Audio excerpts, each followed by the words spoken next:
최근 북한은 노동당 창건 75주년을 기념해 열병식을 자행했습니다. 그런데 이번 열병식에서 북한군은 단순히 겉모습만 평가했을 때 비교적 놀라운 수준의 발전을 이뤘습니다. 북한의 열병식을 간략하게 살펴보면 이젠 북한의 유일한 조커카드이자 열병식의 단골 손님인 ICBM이지만 이번엔 SLBM도 함께 등장했는데요. 이는 아직까진 대잠 전력이 미흡한 한국 해군에겐 큰 위협이 아닐 수 없습니다. 그런데 정말 눈여겨봐야 하는 것은 바로 북한의 육군 전력입니다.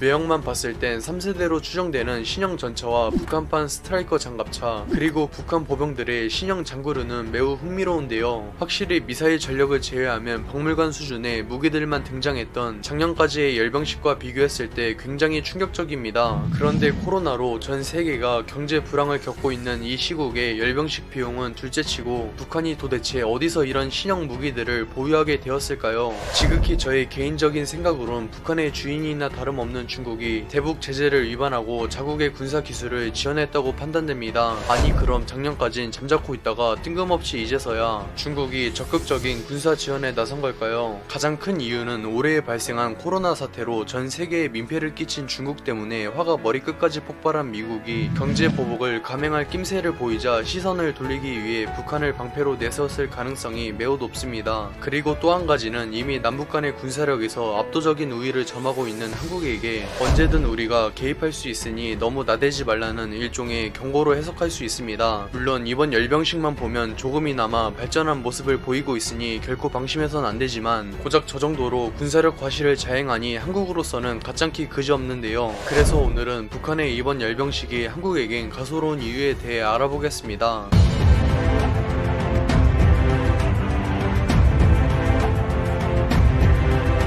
최근 열병식에 등장한 북한의 신무기들은 대부분 육군 전력에 속합니다. 그런데 열병식에서 북한 군인들이 신형 방탄복이나 총기 부착물, 위장 패턴을 착용한 것을 두고 한국군보다 훨씬 낫다며 한탄하는 분들이 계시는데요. 하지만 이들이 간과하는 것은 저들은 일반 보병이 아닌 한국의 특수부대에 속하는 육군과 해군 소속 특수전 부대입니다. 물론 한국군 보병 장구류가 아직까진 미흡한 것도 있지만 당연히 어떤 나라든 일반 보병보단 특수부대의 장비가 훨씬 뛰어날 수밖에 없습니다. 무엇보다 한국도 저출산이 갈수록 심해져 소수 정예화를 목적으로 워리어 플랫폼 사업을 진행해 현재의 빈약한 장구류에서 완전히 환골탈퇴할 예정입니다. 더욱 놀라운 것은 한국은 현재 특수부대에서 사용하는 장비들을 최전방을 필두로 10수년에 걸쳐 모든 사단의 일반 보병들에게 지급할 예정입니다. 반면 북한은 소수의 특수부대를 제외하면 이런 장비들을 일반 보병에게 제공할 능력 따윈 전무한데요. 애초에 저 장비들도 도색만 제외하면 중국군의 장비와 매우 흡사하기 때문에 전부 중국에서 지원해준 것으로 추측되고 있습니다.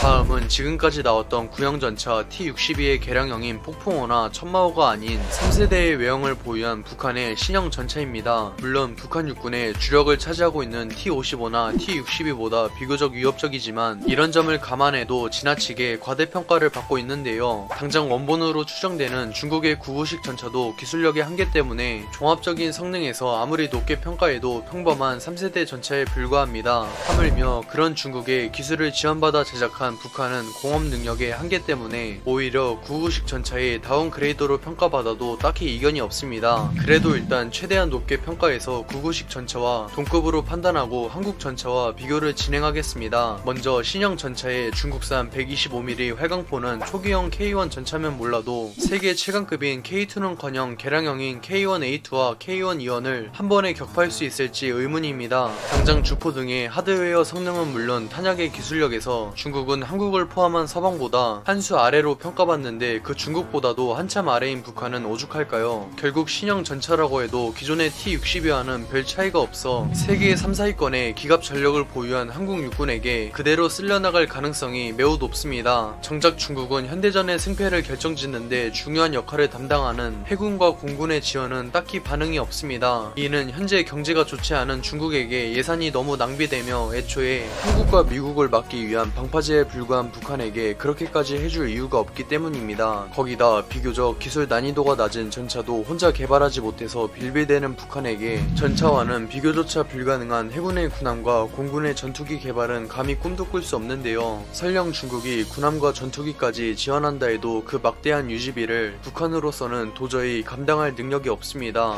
물론 아무리 군사력에서 우위를 점해도 방심은 전력은 패배의 지름길인 만큼 절대 금물이지만 한국의 발끝에도 못 미치는 북한의 군사력에 주눅들 필요는 전혀 없습니다. 시청해주셔서 감사합니다. 즐거운 저녁 보내세요.